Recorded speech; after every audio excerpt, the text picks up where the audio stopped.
It's always really funny when 10 months of the year will literally get on its hands and knees and crawl by, and then summer wants to come around and in a blink of an eye it's gone, it's over. It just went by so fast. Good books were read, so let's chat about them.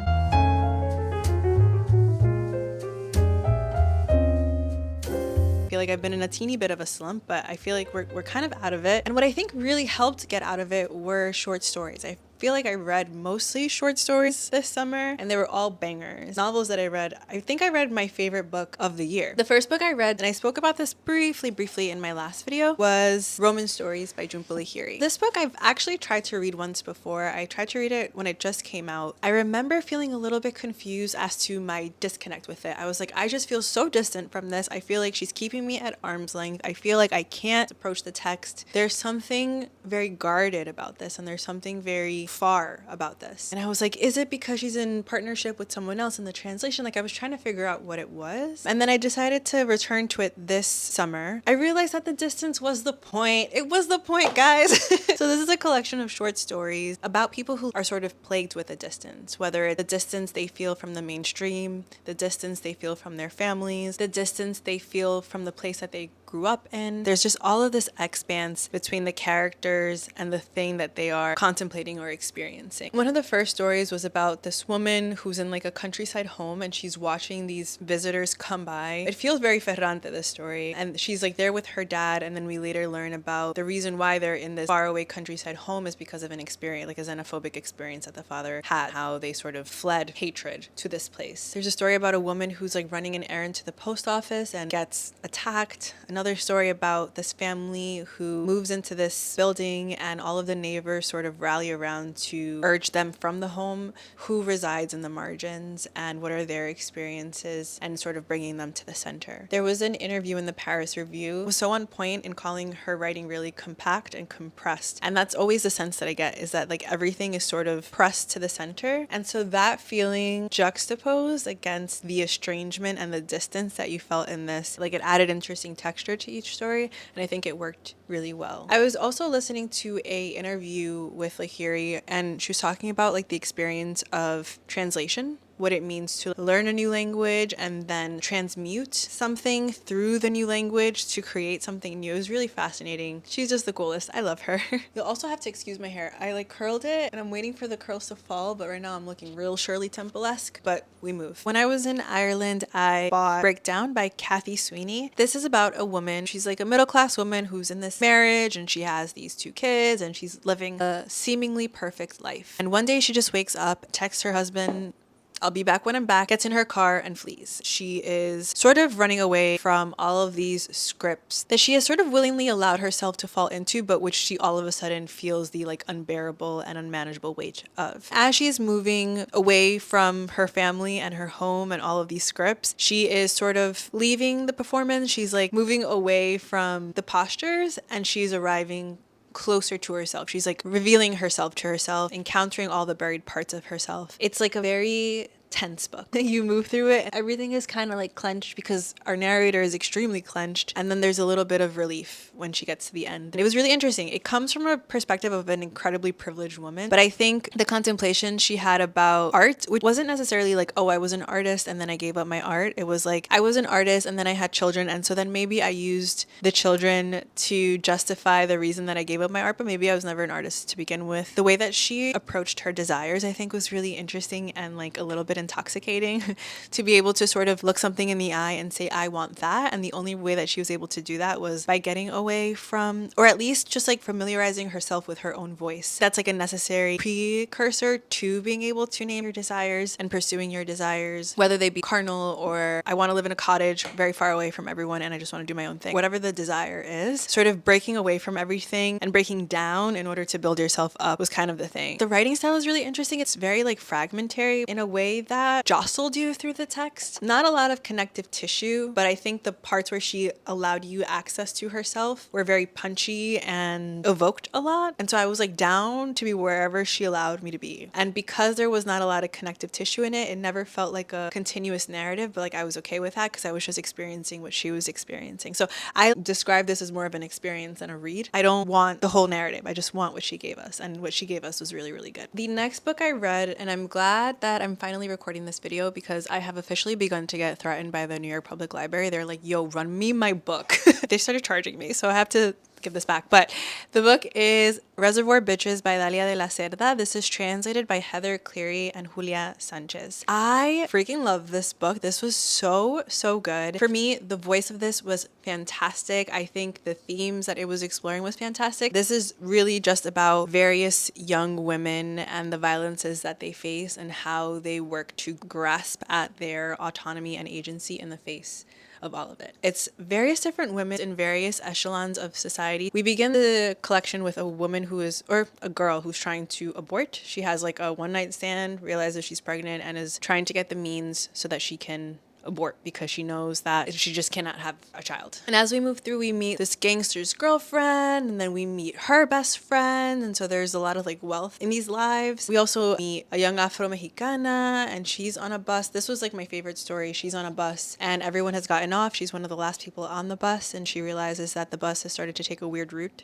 She sort of asks about it. No one is responding. She gets off the bus and all of these men start to approach her, and she realizes very quickly that they are determined to enact violence on her. And they do. I think the thing that was really fascinating about this collection is that because of the prevalence of violence that women experience, not all the voices that you're hearing from are alive. So in that particular story, we follow her through the violence, through her death, to the afterlife, how she plans her revenge. And I was here for it. I walked up to them real slow and saw the panic on their faces. One of them pissed himself. Those can dish it out, but they can't take it.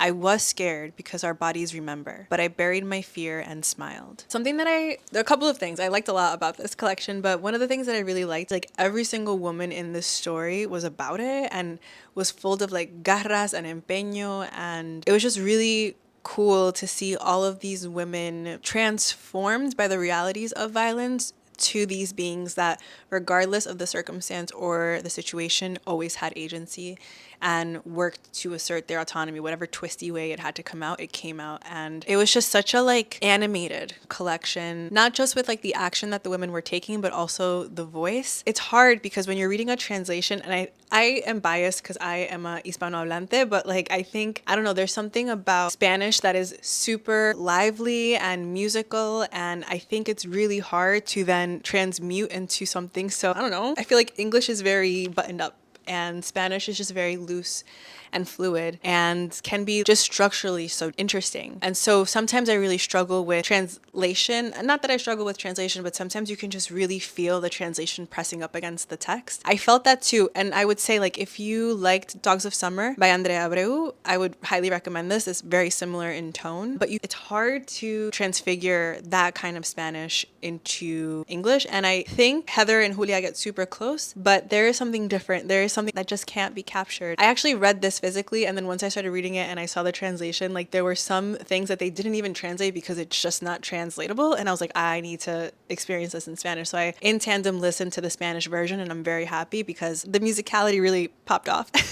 And there is a line even that says mientras la cumbia sonaba la muerte no era, which is like, as long as there's music, as long as there's the heart of the thing, there is no death. Yeah, I loved it. I really enjoyed this book. I think it's such a full book. I also love how like dark the humor was. It was always just really full of life, despite sometimes the literal death of some of the characters. And I think there was a lot of humor, and sometimes that's like a buoy, you know, like that's how we cope with the dark realities of the world. The stories work really well together. They're not like super connected, but they are connected, and it's like all of the women and the femme experience different things, but are they really different things? Like the violences are not all physical violences, they take different shapes. The way that the women fight up against it is not similar, but they're all doing something about it, no matter how small. Sale como sale, right? Like it's just badass women being badasses.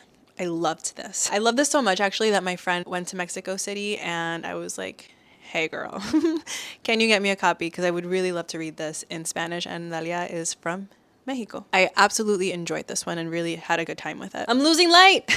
Then I read Good and Evil and Other Stories by Samantha Schweblin. This is a collection of short stories that looks at what are the ways that we can tether ourselves to the world when we are experiencing insurmountable grief. And the grief that Samantha is looking at is not necessarily grief that comes from the loss of a person, but it's grief that comes from a loss of hope, grief that comes from disillusionment, grief that comes from experiencing a reality that is quite different from the thing that you imagined it to be. And then sometimes it really is about the grief of the thing. There are so many stories that take so many weird, bizarre turns that I was just like absolutely transfixed by, to a point where like it was almost jarring, because I think there are some conversations that societally we shy away from, and the way in which Sammy was just like, we're gonna make eye contact with it and we're gonna explore it, she wrote into it with so much clarity, but because there was a little bit of the absurd, it added a little bit of levity. So it just felt like, yeah, she was writing right into it, but then she sort of bleared the edges of the thing. It was just fantastic. I like really am always so impressed by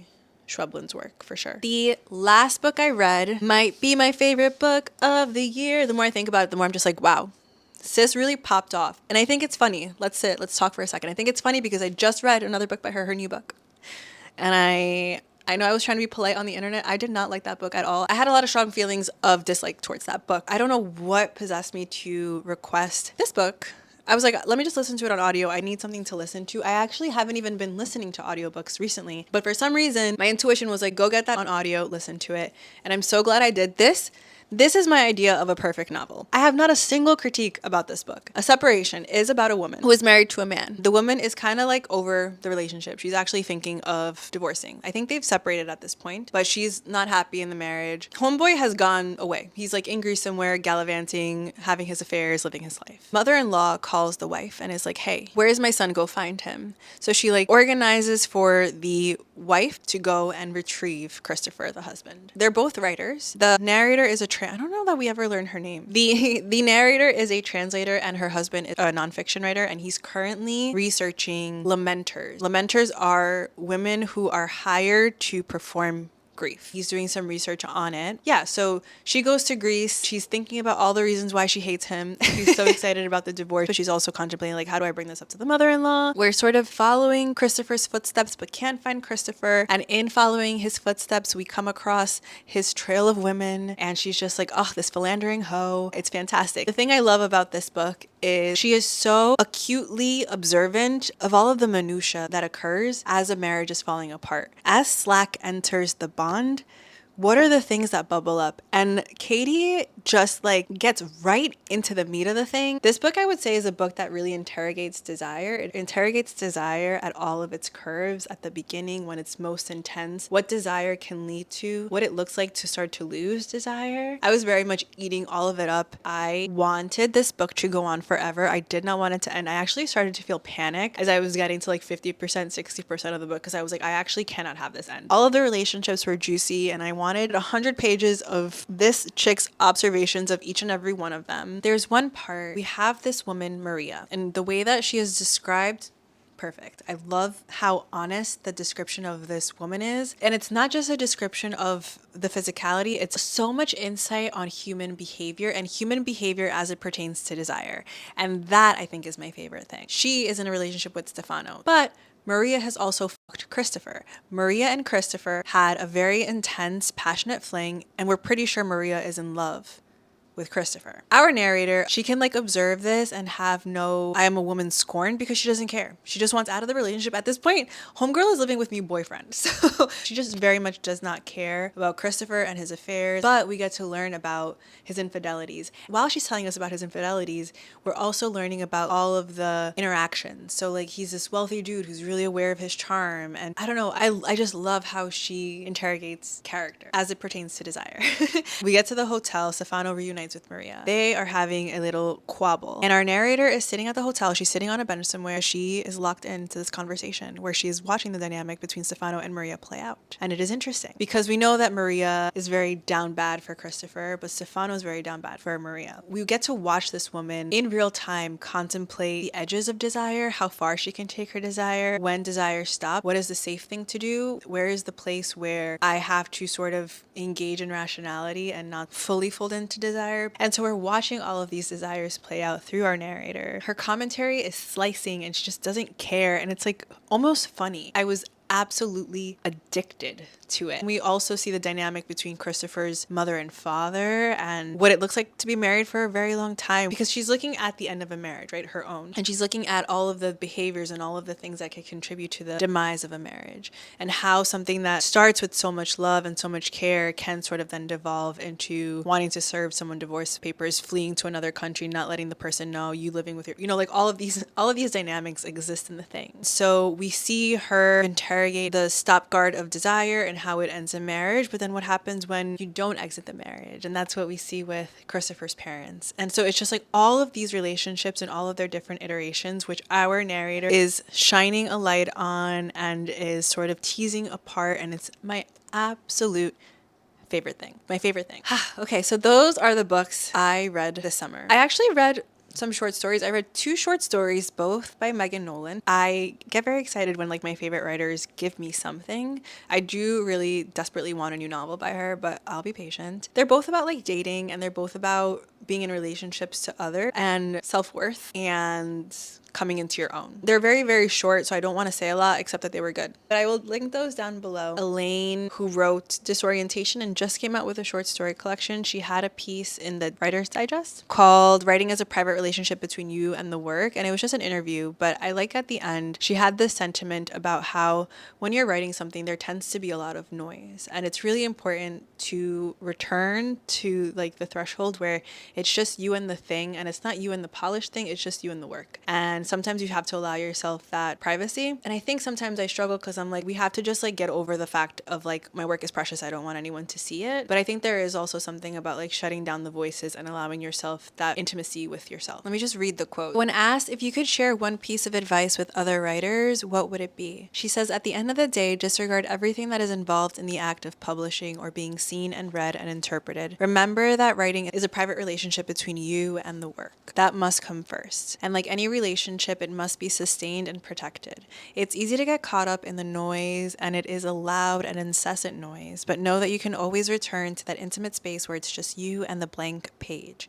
No one has to know what goes on between the two of you. And then there was another essay that I read called Oops, I Thought Being a Low Maintenance Friend Would Set Me Free. I had a lot of thoughts about this. I have a lot of strong feelings against low maintenance friendships, but the way that I had conceptualized low maintenance friendships was like these friendships that we have normalized, where it's like, oh, I have this friend that I'll meet up with every 4 to 6 months, and we pick up where we left off, and we're just catching up about our lives. I think that's a iteration of friendship, but for me, it's not a friendship that I feel fulfilled in. I don't like that kind of friendship, and I always push against the idea of low maintenance friends being okay. I mean, they're okay, and I think in some instances there's like distance, and there are circumstances where you cannot be higher maintenance with each other. But for me, I feel like a lot of my friendships took that shape, and I was feeling really unhappy, and I changed that, and I feel a lot different. I think it's I'm not falling for that propaganda. I don't like it. But this essay was interesting because it sort of reframed the idea of low maintenance friendship, not so much as like these touch point friendships, but the idea of how much need are you expressing in your friendship.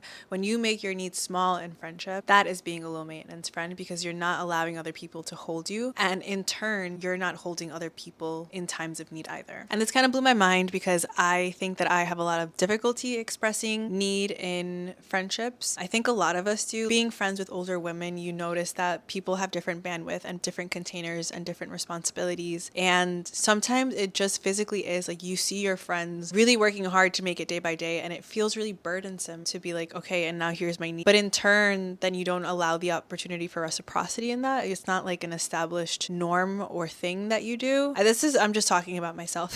Yeah, and I think that's why like I see so much craving towards romantic relationship, and I think it's because it's pretty normal to ask a romantic partner to hold your needs, but we're not as comfortable doing that in like platonic friendships. And I was also saying something that was talking about the difference between community and friendship, and how like not all friendships are community, because of the idea that like community is a place that holds you, and when you are in need, it provides for you, and not all friendships do that. And I do think that like friendships, we're having a lot of conversations around friendships, and so a lot of our friendships are developing and becoming stronger and more fulfilling. But I do think this is interesting, and I know that I kind of contribute to that because I don't make my needs known, and I had questions about it. So if you were also interested, I'll put it down below. For art experience, I have to issue an apology to the Whitney Museum. Whitney, girl, I am sorry, because I have been talking up and down around town about you. I feel like the last few times I've gone to the Whitney, I'm like this, I'm never coming here again. Like, this is so boring. But there were two exhibits. Well, obviously there was the Amy Sheldon exhibit, which was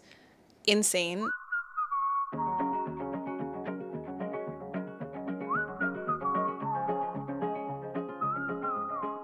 I often go to art museums. I don't often cry in art museums. I do it so much that I have like flashbulb memories about each time I've done it, because it has happened a few times to me. But the Amy Sheldon exhibit definitely got in my feels. So I was just like initially walking through the room and just so in awe and so just taken by everything. And then in my little quest to not read the plaques before I see the art, I was kind of like doing the plaques as a, especially because these were not like abstract or anything. I could just like see the portrait for what it was. Like, I didn't need as much context. But as I was reading all of the little placards, like I saw one, which I actually bought a poster currently in my kitchen, but I saw one that said, if you want to fly, you just got to let go of the shit that weighs you down. And I was like, hold up, I know that.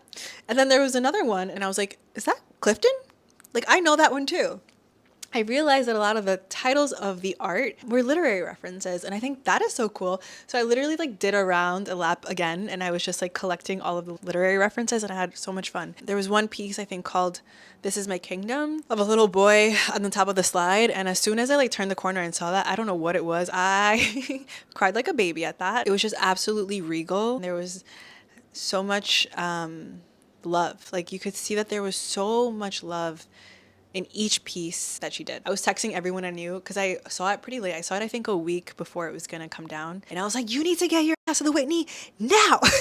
And a few friends did go, but it was insane. It was really, really good. And while I was at the Whitney, there was another exhibit by a deaf artist, and it was incredible.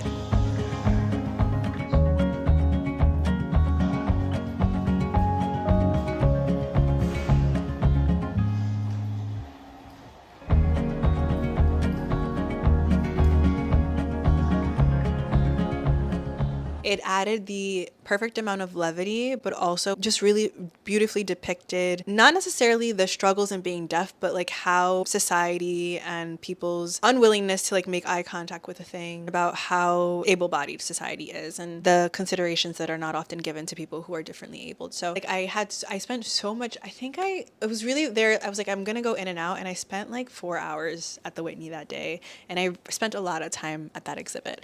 The exhibit is called All Day, All Night by Christine Sun Kim. Highly recommend. It's going to be up until September 21st. Ooh, hopefully I'll have this up before then. Movies. I saw Hot Milk, and it was kind of a hot mess, but I did end up buying the book. I think there was so much potential in this movie. Do I think it was executed like totally well? No, I think that they were trying to fit a lot. It just like, I could tell it wasn't doing what it was supposed to do in the book. Okay, so essentially this is about a girl who's caring for her mother, who in a wheelchair, she has like chronic pain and cannot walk. They go to Spain in order to get a consultant with this like alternative doctor. While they're in Spain, the girl has like a sapphic awakening, is involved with this woman is very free love, I'm gonna fuck everyone. Our narrator is kind of grappling with that. She's also like discovering herself, and she's also learning what it is to stand up for herself and have agency, but also care for someone. So I don't know if this was in the movie but it seems like the mom is going through like psychosomatic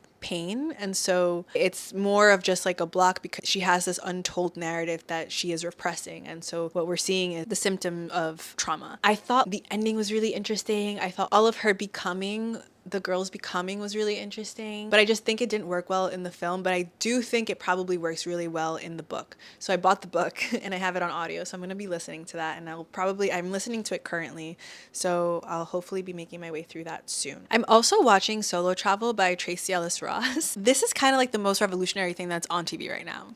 Not to be hyperbolic or anything, but I just watched the first episode, and she was talking about how she doesn't want to wait for someone to give her permission to live her life. I thought that was really poignant, but something else that was really interesting was that she was talking about how she's kind of been made the poster child for singleness, and she's like, that's not necessarily what I want. Like, I want to be a woman who fully inhabits herself and her life. I was also listening to a podcast called We Can Do Hard Things, and that was also just like really cool. Something that I really love is seeing people who are so fully themselves, so fully and unapologetically themselves. And it's really cool to see someone be this at her age. We need more models, and I'm really excited about the fact that we are getting more models who are living these alternative lifestyles. And it's like not alternative, it's just that we have the one script that says you have to be a mother and you have to have kids, but like to see her live a life, and it's not necessarily that she has decided to do these things, it's just she says like it just hasn't happened for me, and she seems like to desire motherhood. But it's just so nice to have these templates of these women who are, I don't know, excited about the liberties that they have, and they're milking the liberties that they have and are living full lives and exploring the world and exploring themselves. And I think it's like really important, and I want all of my friends to watch it so that we can all talk, so that we can all live full lives together. Yeah. I'm really enjoying that. I think it's like really, really cool and special. I'm also currently making my way through Art Monsters. I actually just finished Song of Solomon. It made me cry. I can't talk about it right now though, because I think I have to like, it's my second time reading it, but I still have to process it. And I'm also reading The Beast Thing. I'm buddy reading this with Kat. I think I mentioned that already, but that's also being read. And I'm reading Art Monsters by Lauren Elkin. I keep calling her Laura. That's really cool too, but I'm trying to move through that a little bit slowly. And the last thing is that I'm working with Knopf on some posts. I'm a Knopf connoisseur and it's just like some reviews and some posts about some books. So if you want to follow along with some of that writing, it's over on Instagram. But yeah, I think that's it. We did it. We did it.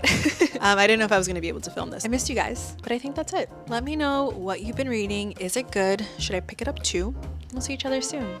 Bye.